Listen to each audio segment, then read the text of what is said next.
Nandun sila. Naghagdan na lang ako. Ang daming tao dun. Ang daming tao ngayon kasi walang pasok. Ayan.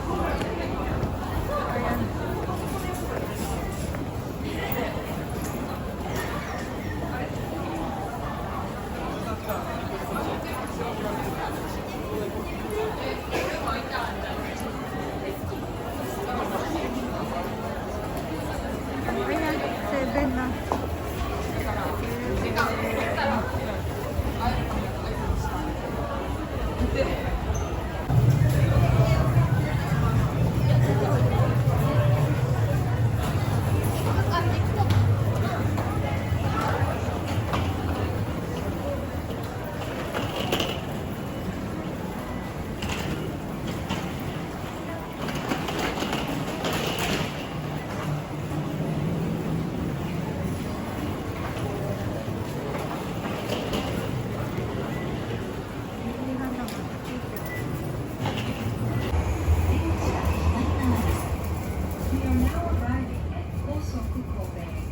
Station number HS35. Please exit from the left side.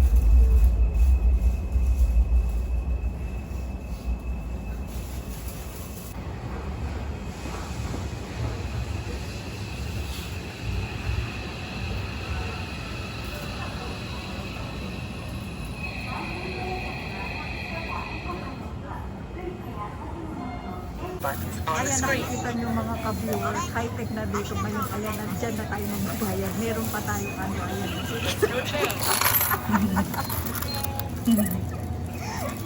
Ayan, for sharing. Ayan na.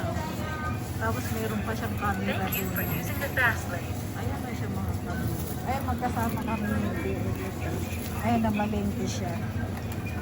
Kasi kami kagabi tapos na kami mamalengke. Tapos iniba na nila. Ayan, kapag magbabayad ka, nakaganyan na siya.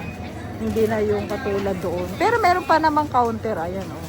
Kita niyo. Yung counter na ano, sales lady. Ayan. Ayan, kuna.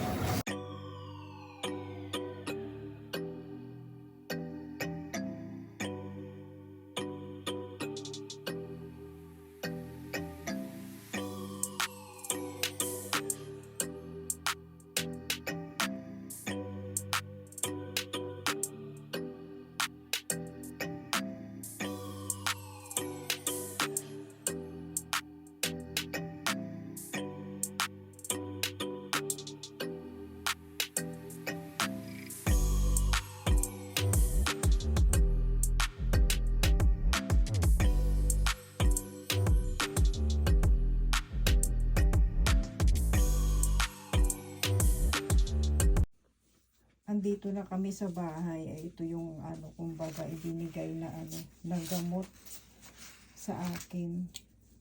Medyo okay na yung aking ano kamay kasi nga ano tawag nito, inindiksyonan yung aking ano tawag nito, yung aking braso kasi sobrang sakit. Hindi ko talaga matiis, grabe kasi yun na nga, naipitan ng ugat.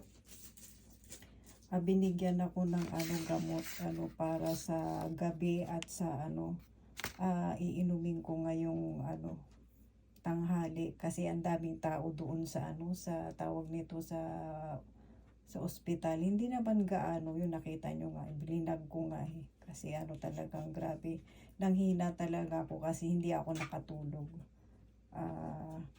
Ayan, pero ano ngayong time na to okay na ako kasi ano nga ako, inindiksyonan ako kasi hindi ko matiis, sobrang sakit. Ganun pala talaga yung ano kapag naipitan ka ng ugat sa ano sa balikat ba.